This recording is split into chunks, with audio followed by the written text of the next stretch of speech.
Hi friends, welcome to my channel English Nook. Today I'll read out a poem named The Cold Within, written by James Patrick Kinney, an American poet. The poem was written in 1960s. The poem appeared in innumerable church bulletins, websites, and teaching seminars. Once Kinney submitted the poem to the Saturday Evening Post, but it was rejected as it was too controversial for the time. Later, it was published in Ligurian, a Catholic magazine. The poem reflects true message against racial discrimination. Now, what is racial discrimination? It is unjustified discrimination against any individual on the basis of their skin color or ethnic origin. Now, let us read the poem together and understand the deep-rooted meaning inserted in each line. 6 humans trapped by happenstance in bleak and bitter cold. The poet is saying that once, suddenly, 6 human beings got trapped by bitter cold. Bitter means severe cold in a desolated area. There was nobody at that place. Each one possessed a stick of wood, and each of them, the 6 human beings, had a stick of wood in their hand, or so the story is told. Now, what does the line mean? The line means that the poet is saying that it is not his story, rather, he has been told the story by someone else because he doesn't want to put the allegation of social discrimination on himself. It's a very clever policy adopted by the poet. He just puts the cannon on someone's shoulder and booms.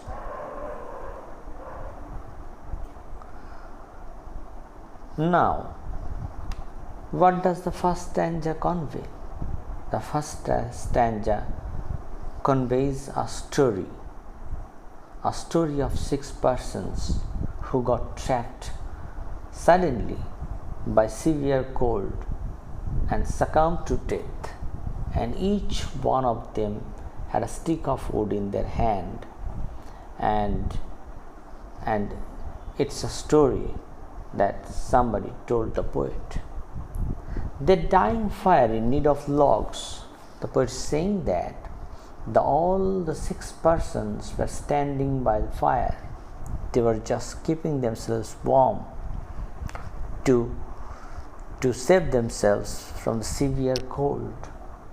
And the fire was dying because the hearth needs logs to rejuvenate the fire.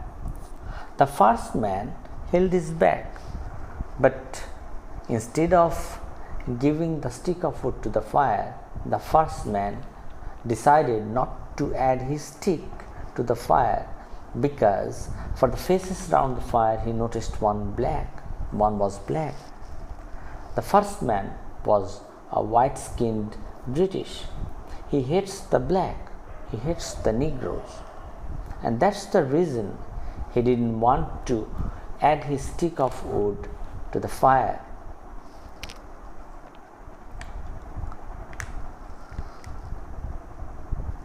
Fire doesn't believe in distinctions, It can engulf everything. In the same way, fire can give warmth to all instead of differences of caste, creed, and religion. But the white-skinned British didn't think so.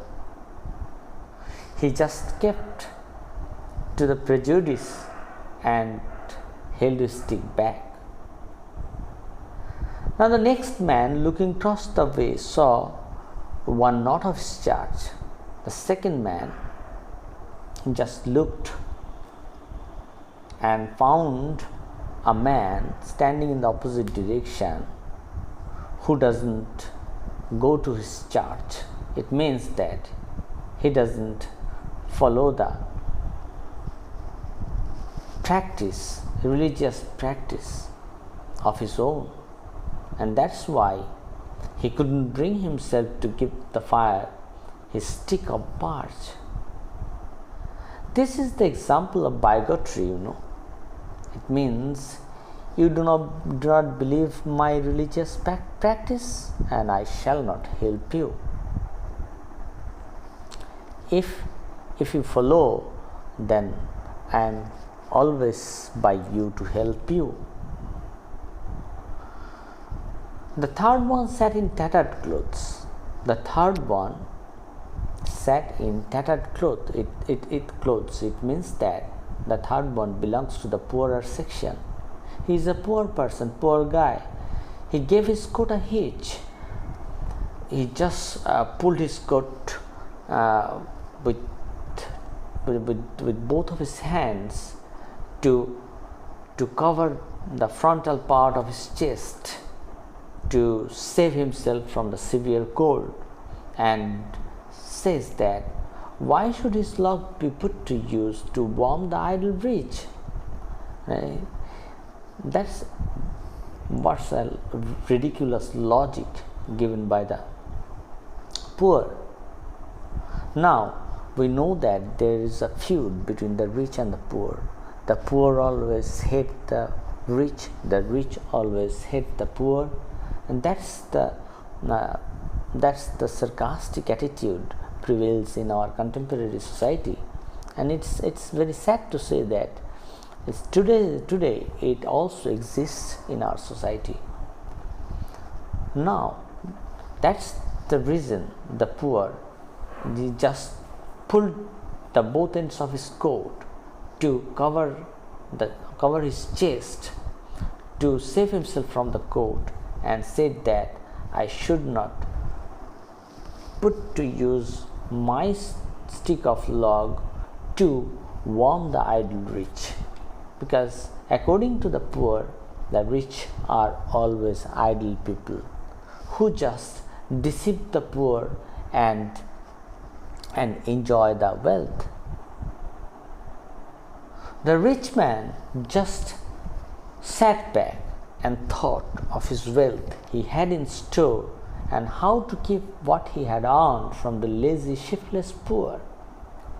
Now, this is the vice versa stanza of the previous one.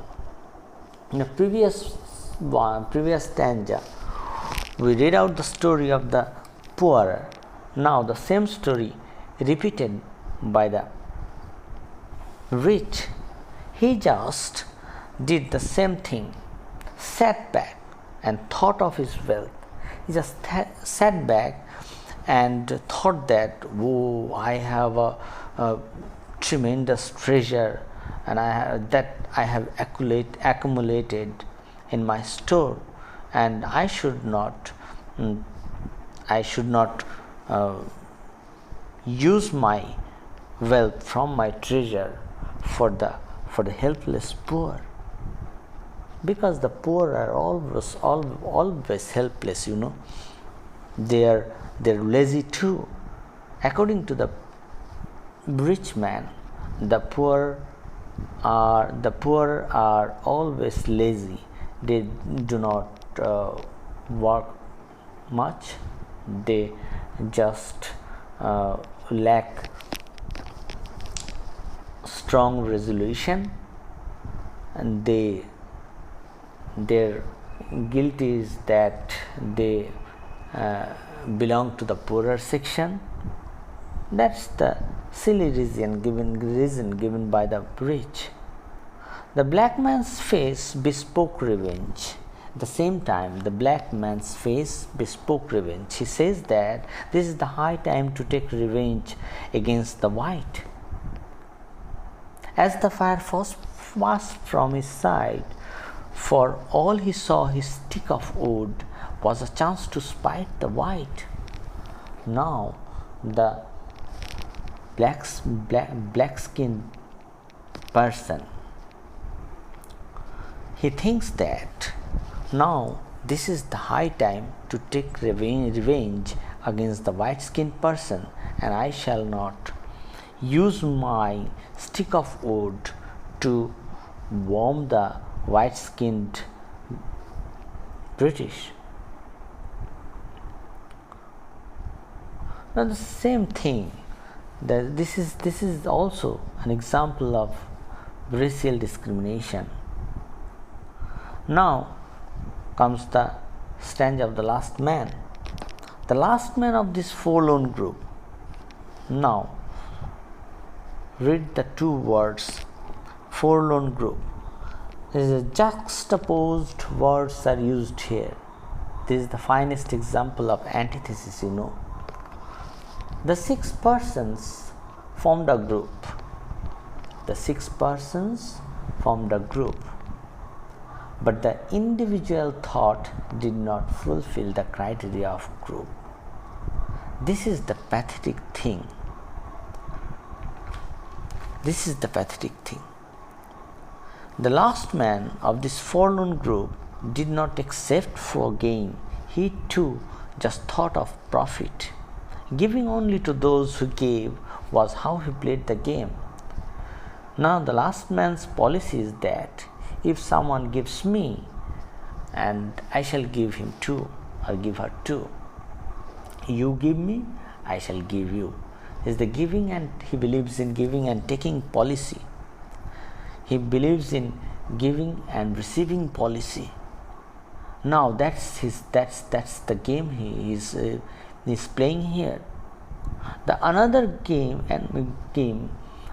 is another game that's not properly indicated. The game is very, very dangerous.